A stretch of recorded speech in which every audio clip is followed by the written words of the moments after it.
It's CashColorCannabis, a high-level conversation broadcasted live from livehiphopdaily.tv on a beautiful Tuesday night. Back at it again for, I almost forget how many years we've been doing this at this point. It was close to 8. It sounds ridiculous the more I do this.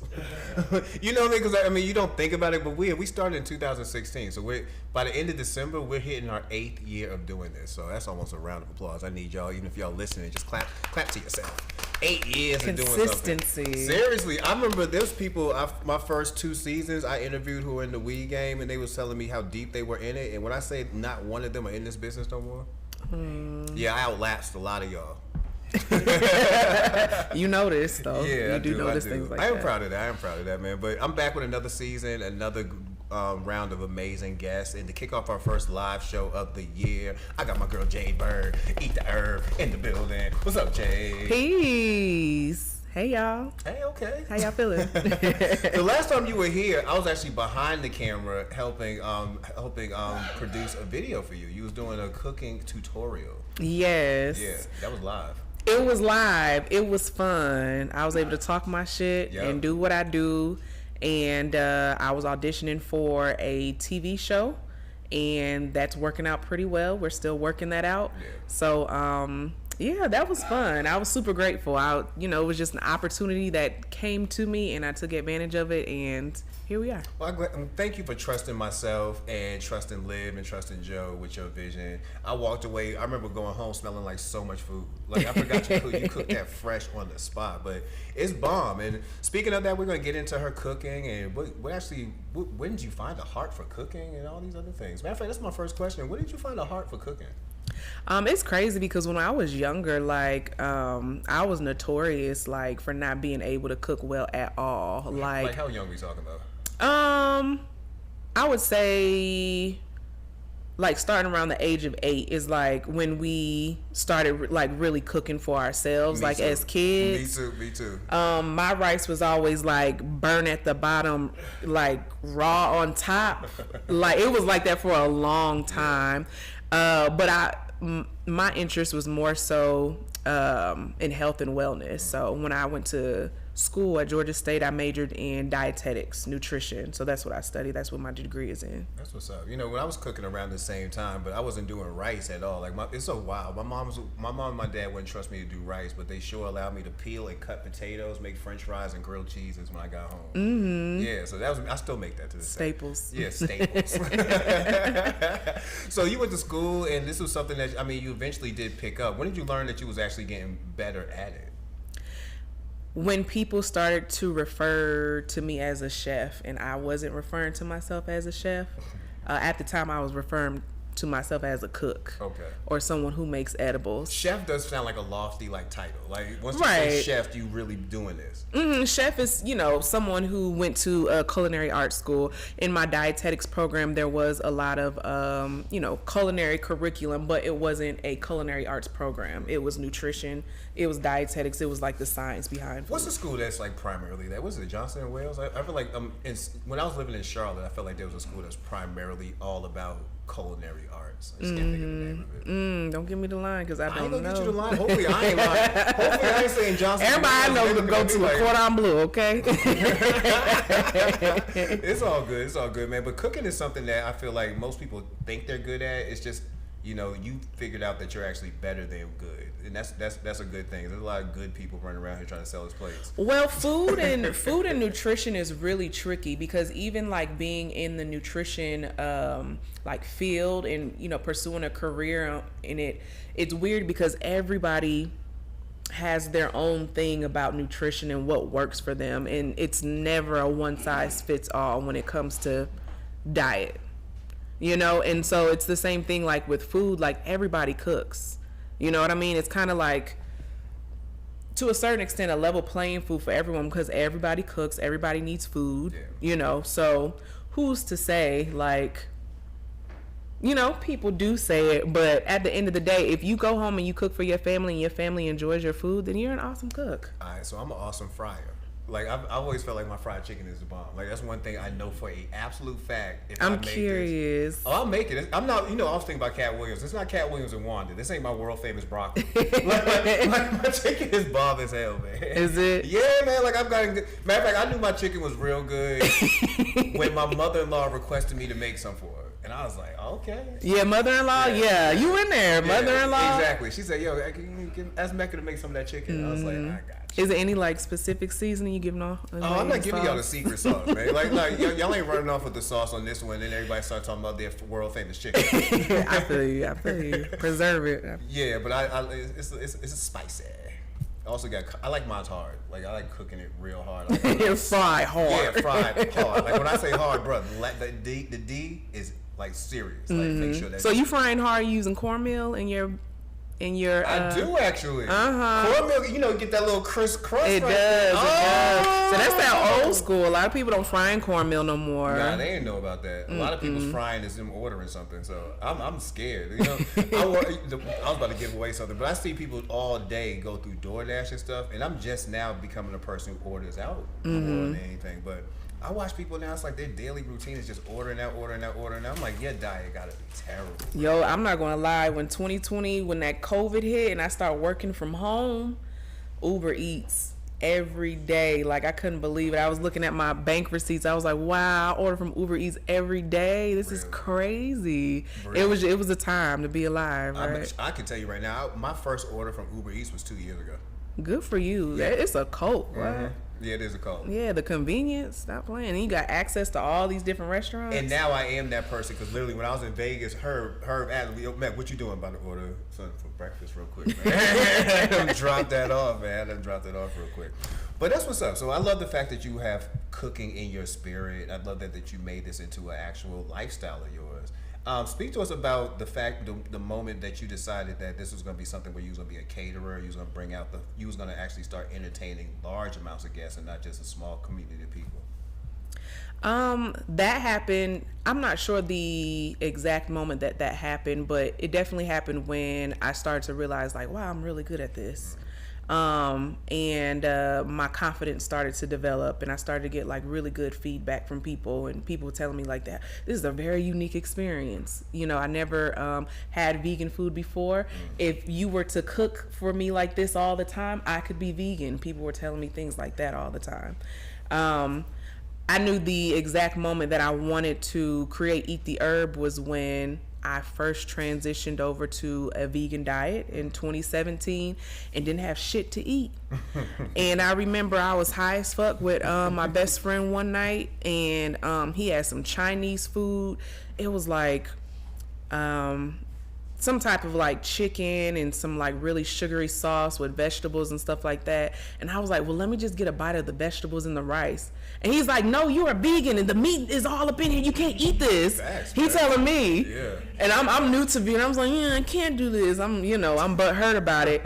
And then I had got to thinking, I was like, wow, like what am I going to do about edibles now that I'm vegan? Like, I don't, like it came to me like that. And then I was like, there we go. That's what's up. So you didn't come from, like, your family wasn't vegans. Like, it wasn't something you was growing up with. It's something that you decided later in life?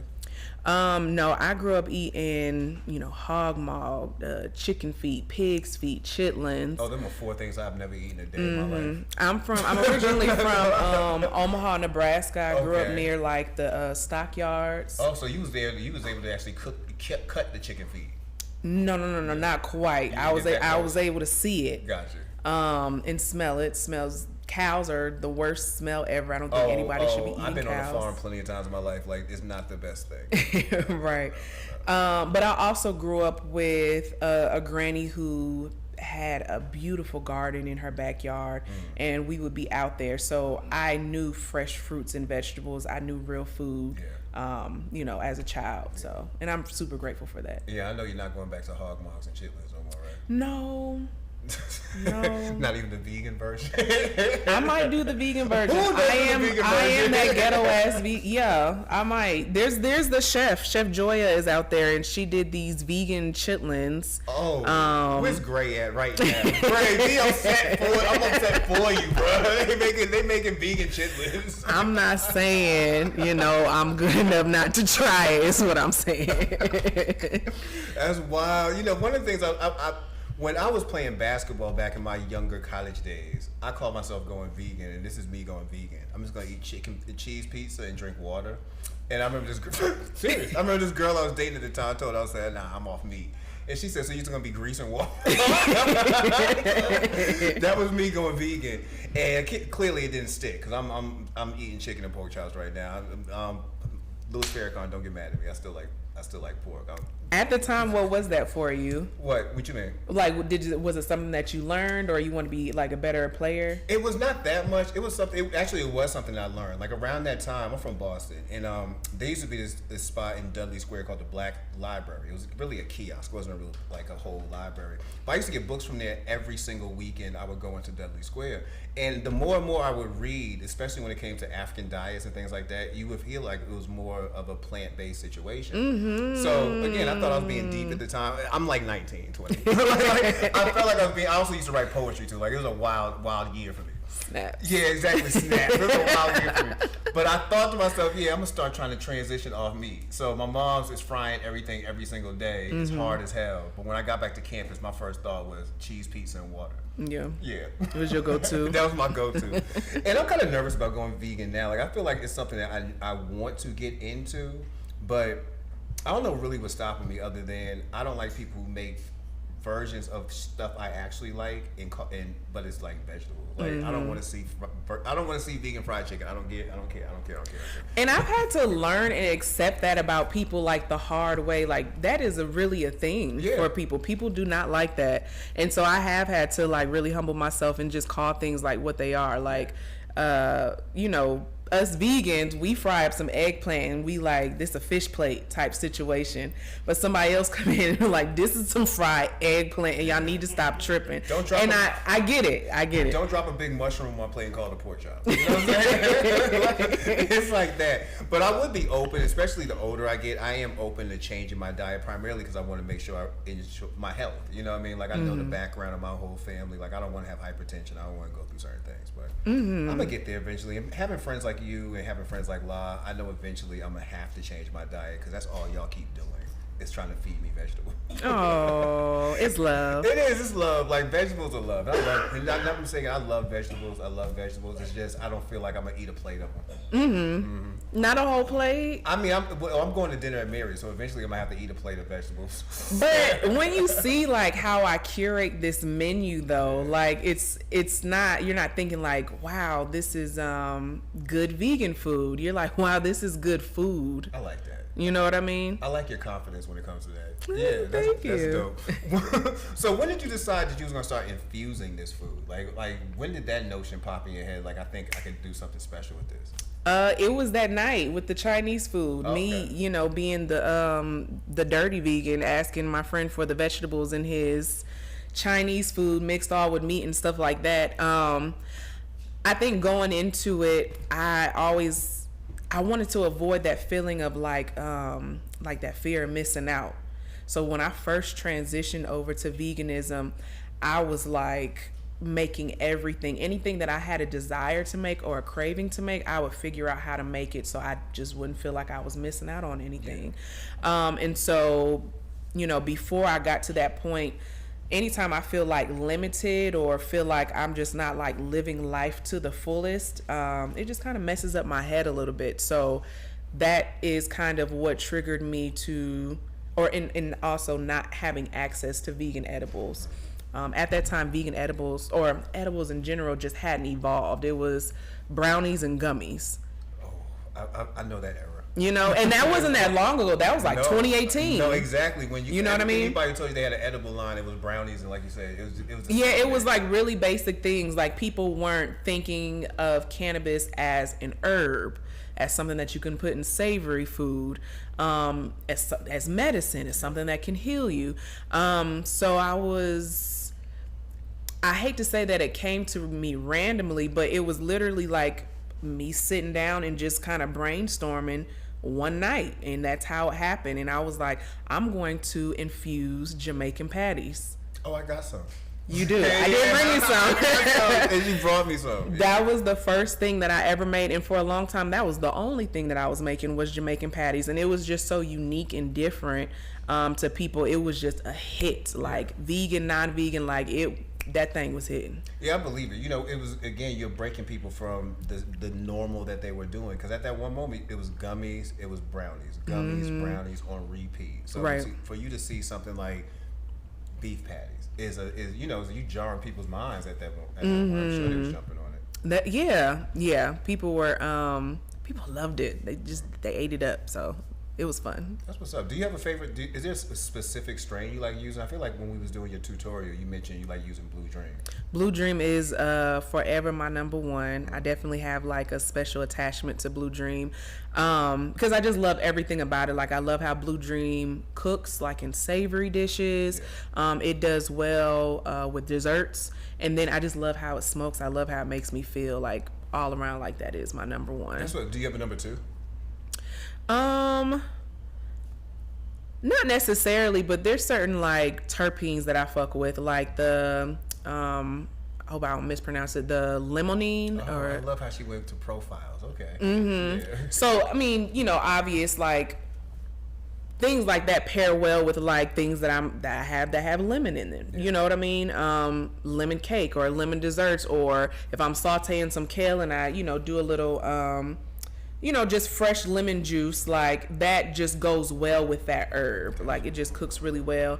And then there's other flavors that I really, really like too. Like some strains are just so like dank, like stank almost, and they just like they do really well in savory dishes. Like it masks the taste of cannabis almost all the way, or it'll show up like thyme or something, like a true like seasoning in the dish. And I really like those types of strains. That's amazing. So when you're infusing, is it the oil? Is it oil, butter, or do you actually crush out the actual flour? Like have you ever done that? I have done those types of garnishes, but I normally just make coconut oil. Gotcha. Yeah, so coconut oil, I infuse oil. That's like my number one infusion method. I've been really trying to get into this flavorless, really potent, I believe is hash or some type of resin. Do you know what I'm talking about? Yeah, I think I do. Yeah. Trying to get into that as far as infusing with stuff? Yeah, because it's flavorless, right? And that's all. It's a little dangerous though. You got to be careful when you like just absolutely can't taste the cannabis in it. Yes, because you'll keep eating. Exactly. Yo, remember when that happened to Antoinette when she kept eating them edibles and because she didn't know they were edibles? You gotta be careful. You gotta be careful. Yeah. They looked at us and said, "Oh, these are good." And I was like, "How many did you eat?" She had about 4 of these. I was like, "Girl, you know them edibles, right?" Oh, and I don't play about that. I am not proud to say I have sent plenty of people to the hospital over the years, but I will say that those people didn't follow my directions and greened out themselves. Disclaimer. But I have stories of people going to the hospital. Like when I first got into this, and I didn't know anything about dosage or anything like that. I remember this guy hit me up. He was like, ma'am, I've been high for 3 days and I'm just ready to come down now, and I was just reaching out to see if you could help me out. I was like, oh shit. Sorry, get in the hot tub. Oh shit. But I mean, that's not a good feeling when people go through that. Like being too high is not a good feeling. And so that's when I got really serious about, okay, let me like do this professionally and learn about dosing and strains and, you know, just how people process it, and let me learn like the science behind it. And so that's when I studied. That's gotta be scary too. I remember, what was it, about a year or two ago, there was a story about a wedding planner her and the bride conspired to make this meal that was totally infused. And they was gonna surprise everybody. I'm like, that's a felony, isn't it? Yeah. Oh no, they got in trouble for that. I do not play with people like that. Well, I remember hearing one of them phone calls like, yes, I think somebody drugged me. Because imagine you sitting there having a good time and then you don't expect a body high to come over and it comes over you. That will scare the shit out of you. Yeah, especially if you start getting hot. You know what I mean? Because I've been in that position too. Like, I remember when I went to Cali, this is also around my college years, I was very experimental. I'm out there in California, I was dating this girl from Torrance, and she had put me on the chronic.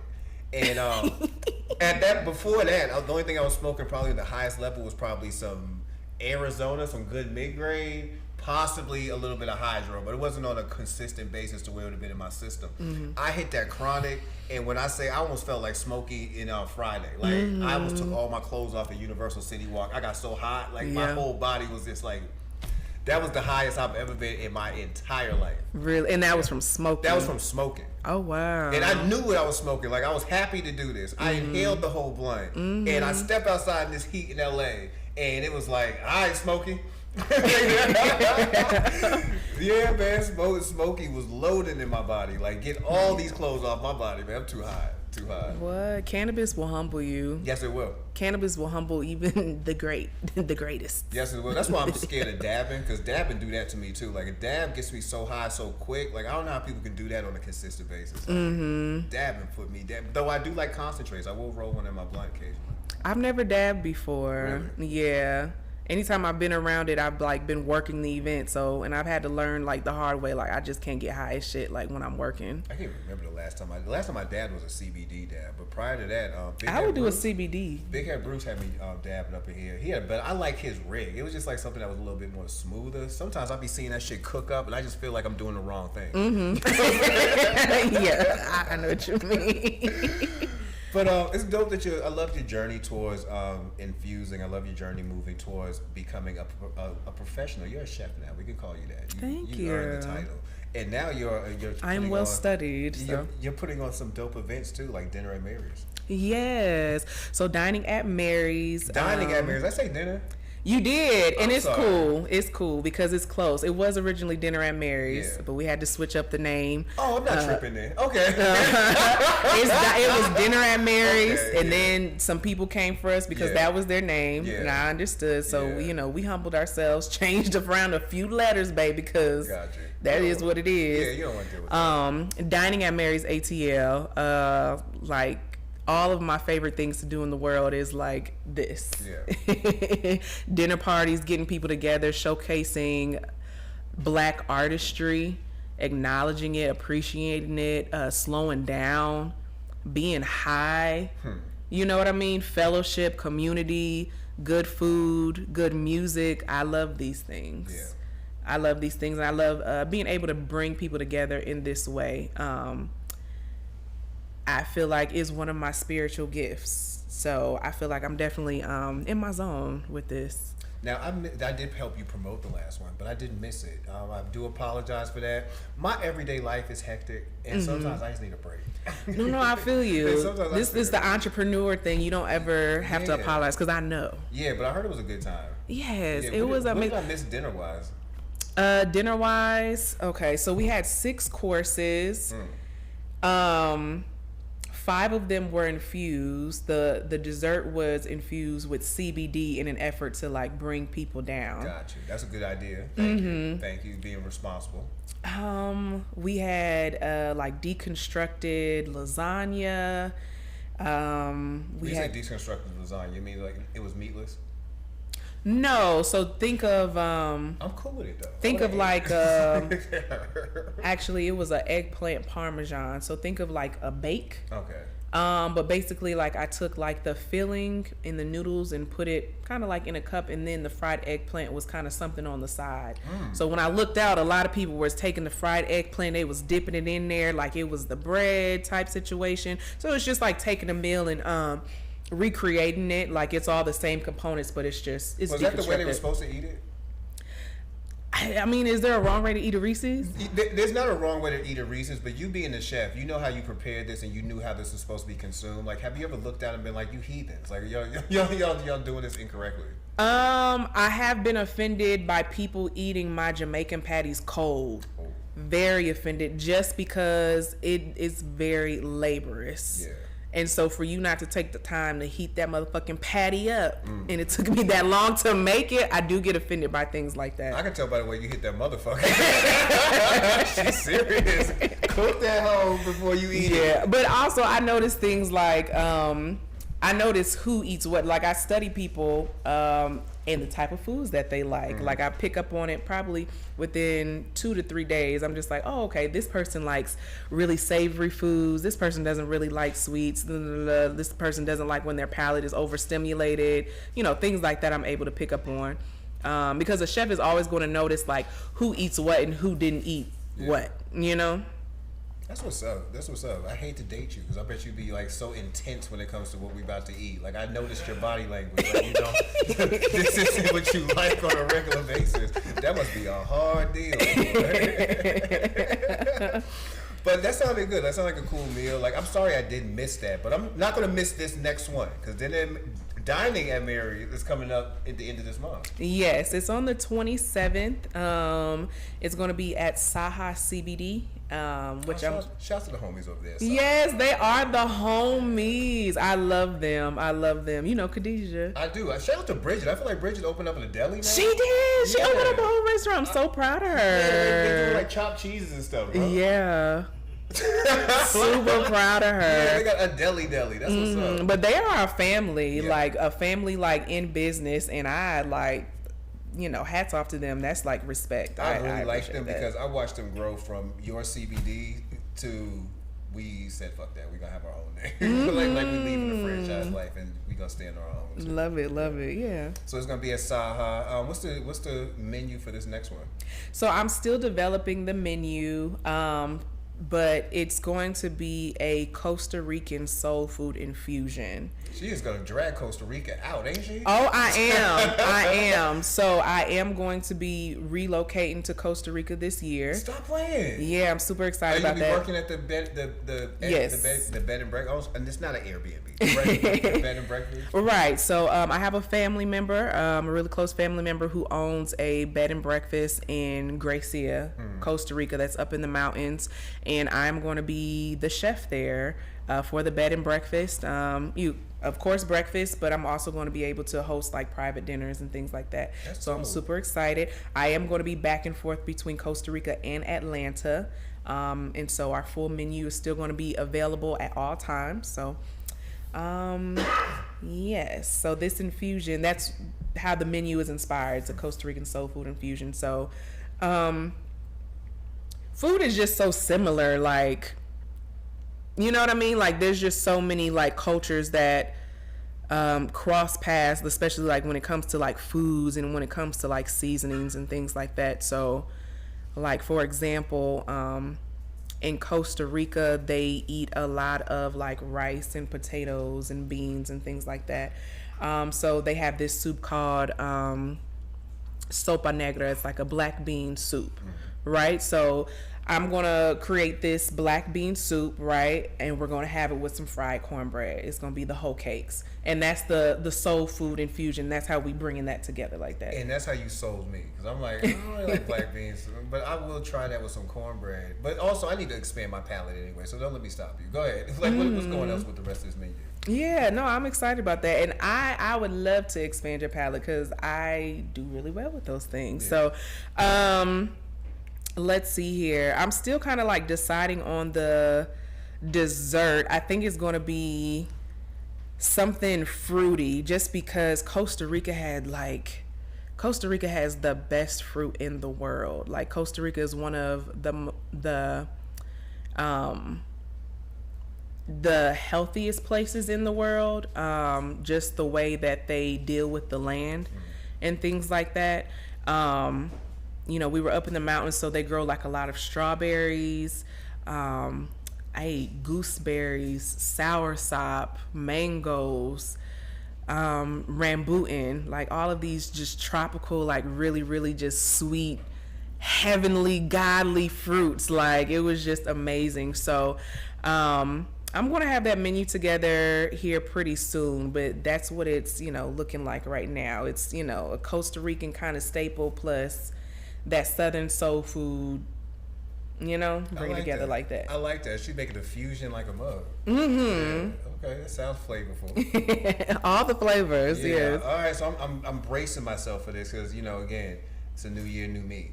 So when I sit down at that table, I see your light, your new year, new me. When I sit there at that table, I'm finishing my plate. So I'm gonna make you proud. I'm definitely gonna clean I'm up excited. There. Yeah, I can't wait. Because like I say, I'm sorry I missed the last one, but I do want to support, not just promoting, but I want to support by pulling up and giving me a plate. Mm-hmm. Yeah, so it's gonna be 6 delicious courses. So you're gonna be well fed. It's crazy because you're going to be well fed, but the munchies going to hit and you're still going to be able to eat more because that's just how it works. Make sure you take Uber or Lyft. Like, we don't want to have any accidents. No, I always encourage people to ride share so you can just really enjoy your evening. It just makes it less things to worry about. Yeah, I agree. Speaking of New Year, New Me, one of the things I've been trying to embrace more is collaboration, like through all the things I do, from the podcast to the magazine to just even in my regular life, just embracing more collaboration. And you were one of my new collaborators this year for the magazine. Jay gave us a recipe to start off our year. Yes. Yeah, it wasn't what we planned initially, but I take it.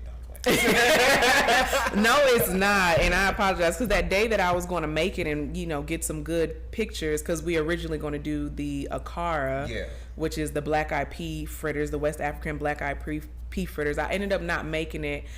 And I'm not gonna lie, I was tempted to get on Google and steal some photos, but I was like, integrity. That would have been.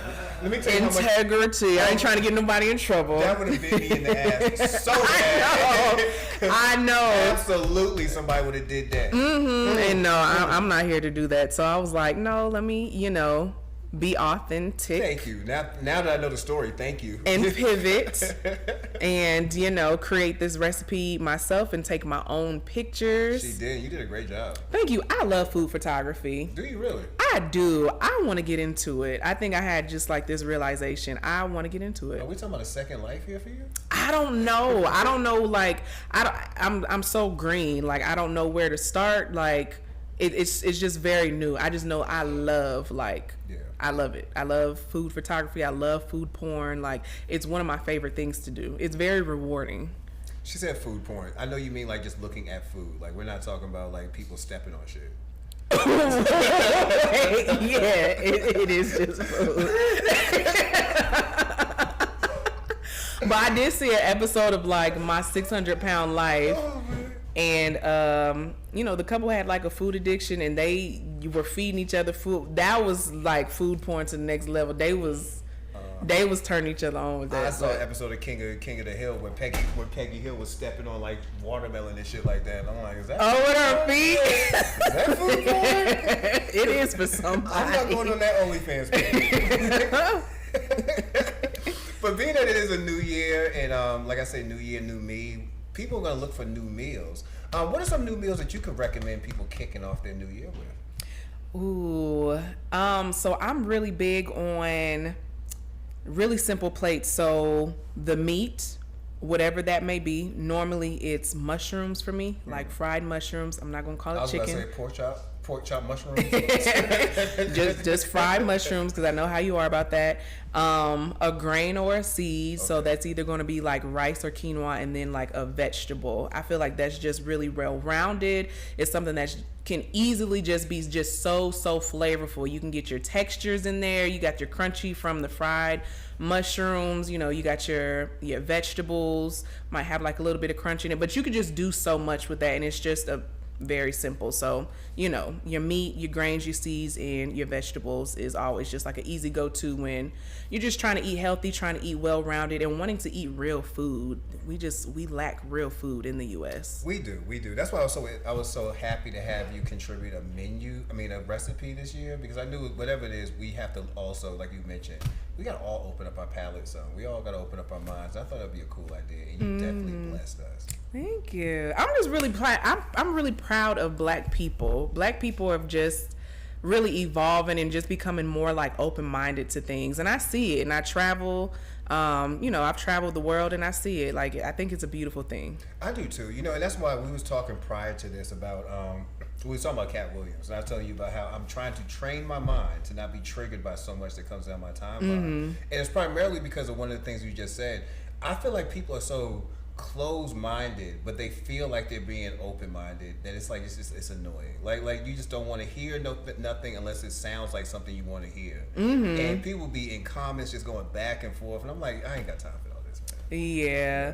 Social media is just like, it's interesting. It's like, it's just so easy to like present the person who you want to be on social media and just say the things that you want to say, and and it's just not that outside of that. Yeah.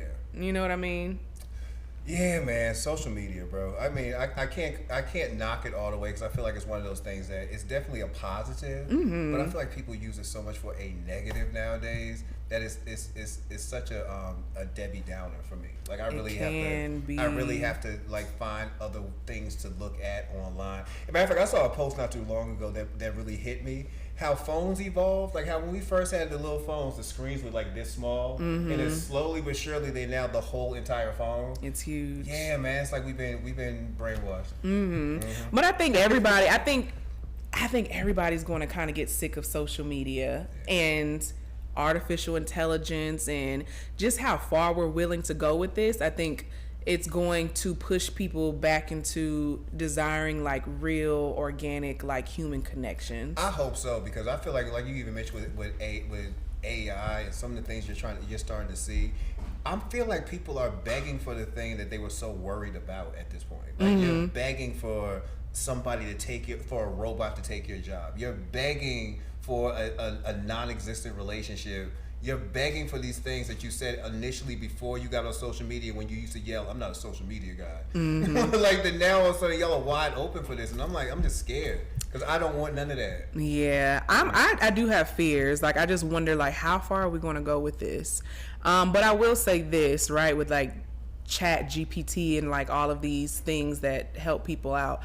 I sat down to create like a catering quote for a client the other day. It literally took me like 3 hours. Like, and when I tell you, I was drained after that mentally.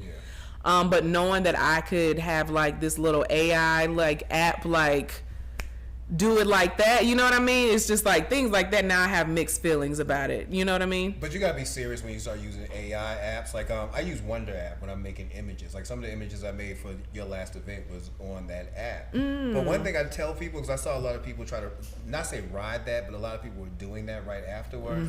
Pay attention, because when you're doing AI, it's just really, it's what you're typing in. Like, it's not gonna be super, super, super authentic. And I can give you this example. I made one image of a crowd in a concert, just a bunch of crowd people just waving their hands. You know what I noticed? How many people had 4 eyes? You know what I'm saying? And how many people had an ear here? They wasn't like, it was jumbled up. And I don't think people pay attention to stuff like that. You're so ready to drop something that you're not realizing that AI isn't perfect. Like, you still got to pay attention to what you're doing. Yes, I agree. And I think we're going to be able to differentiate, and there's just going to be like those special people who just really appreciate people who are just not using it and are, navigating these things, with their talent and with their skill. So, well, I'm a big appreciator of people. Like, so I want to keep seeing people and being able to congregate with people and have full conversations and not feel like, we having comment conversations. I have that a lot in real life now too. Comment conversations, like, can y'all just have a full like statement? But I ain't gonna dive too deep into that. I feel you. Yeah, if there's somebody you can prepare a meal for, who would it be? Someone who I could prepare a meal for. Aside from me. Would it be? That is an amazing question. Let me think about that. I don't want this pause to be too long. You good? Have you seen The Color Purple? I know that's like such a jump, but I just wanted to ask somebody, because I haven't met anybody who's actually seen the movie. The new one that just came out, the musical. Yeah. 2 thumbs down, bro. Really? 2 thumbs down. I couldn't believe it. It was like a point where I was in the theater. I was like, what the fuck is this? what is it? And it wasn't like they lacked talent or anything like that, but it was so just musically, it took away from like the actual story. They didn't need to touch The Color Purple. And that's why I steered away from it. Like, Color Purple is one of those movies. It's up there with Boys in the Hood. I don't need to see this twice because I saw it once, and the first time I saw it, it was so in your face that I don't need to run this back several times. I got the gist of it. Yeah. And Color Purple, to me, I still see the scene of Whoopi Goldberg when she first meets Mister and he like fucks her up. That still hits my mind whenever I think of Color Purple. I'm like, I don't need to see that whole long movie no more. I got it though. It was good. Yeah, The Color Purple is it's a disturbing and emotional and iconic movie. All of those things. Yeah. Especially the ending of the original. Like, especially how everything. It's just a good movie overall. So I don't know. I might still go see the Okay. Okay. After I told you 2 goes down. On the streaming service, it'd be about 2 weeks. I was about to say it'd be about 2 weeks. Yeah, they put the Equalizer. They put Denzel. I was like, don't do Denzel like that. I ain't mad. What, Denzel got a new movie? The Equalizer is already on Netflix. Like, I feel like that just happened so quick. I want to see the Iron Claw because I'm a big wrestling fan, and I've been. All of the brothers. Yeah, and they played at Plaza Theater, and I didn't have a chance to go see it. And I feel like the very next week is gonna be online. So So let's I'm go like, see that motherfucker. Next week, this shit will be on the streaming. yeah, but I want to go see that. But I don't know. And when I think about people, because I know that's a hard question to answer. Like, is there a specific person you would want to make a meal for? I have my answer now. Oh, do you have your answer? I do. Who would it be? I was going for like celebrities, like in my head, like that's what my mind jumped to first. But honestly, like I have sick family members, and I would love to just cook for them every day. Like everything that they eat is like what I prepare for them. I feel like I have the knowledge to, help somebody prevent cancer, like in their body. Like I would love to be that person for some of my family members. It's just hard to see people that you love suffering, and just seeing them unwilling to make changes. So that's what I would cook for. I like that answer. That's such a non-superficial answer. Like I was expecting you to see like Tyler Perry or Oprah or something, but you didn't. Oh no! Not fans of either one of those. Oprah Winfrey is a weirdo. She produced The Color Purple. This musical is another reason I didn't like it. I'm not a fan of Oprah. She's weird in a bad way. Okay, now our whole network just got shut down. I'm so sorry. You gotta tell me the rules like ahead of time. You gave it that up. Now the whole network just got shut down. I never thought. It's crazy how people think about Oprah. That's another person I just never thought about enough to think whether or not I like or don't like you. I just know that you've been a figure in my life for a very long time. Really? Never Think thought about her. She does some really weird, sinister things. I believe it. I mean, she's done amazing things like throughout her career, but she moved weird. I don't like it. I think a lot of people move weird. Yeah. But weird is not bad to me. Weird is weird is neither here nor there, but weird, like bad weird that's bad. You know what I mean? Like, don't be bad weird. Like, don't pass the blunt to Oprah. So, Donnie Got Married is the latest venture. When are tickets going to be available for sale? Tickets are up now. We have early bird tickets available. So definitely hop on those discounted tickets. It's live. We ready. I look forward to that, man. So yeah, anything you need help with, I'd love to help promote again. Yeah, I know it's a dope event, and I promise you this round I'm gonna be there, like with the napkin tucked in shirt. I'm gonna be all kind of G with it, ready to eat up a plate. Yeah, this time we're going to include more entertainment. People were really feeling good at the first one, and so when we got some feedback, they were saying it'd be great for us to have some activities where we can kind of gauge how high we are. And I was like, that's a great idea. So we're going to have some fun games. Oh, we're going to do that too. We're going to stimulate you guys a little bit more this go around. Just don't roll out spades, because that's going to kill everybody's high, because people get violent. Yeah, I feel like my business partner was saying the same thing. I was like, you sure you don't want to play spades? He was like, no. Like, it's gonna bring the event down. Like, okay, let me know if you change your mind. Well, Jay, if somebody wanted to follow you on social media or learn more about you, even try to book you, how can they do that? I am on Instagram at eatdherb. That is EAT_DI_herb. Again, that's Eat the Herb. You can go to the link in my bio and find my website. And I also have a text to order system. So you can contact me at 678-408-7389. That's what's up. Jay, I appreciate you coming through and kicking off the year with me. That was a great interview today. Thanks for having me. I appreciate this. No problem. So now I gotta eat Costa Rican food and possibly go to Costa Rica now. Yeah, it's a win-win. You're not missing out on nothing. Exactly. We're not losing at all. These are all experiences to enhance your life. Yeah, man. So I appreciate that. Appreciate you coming through. And that is Cash Color Cannabis, a high level of conversation on live hiphopdaily.tv. Thanks for having me. That was good.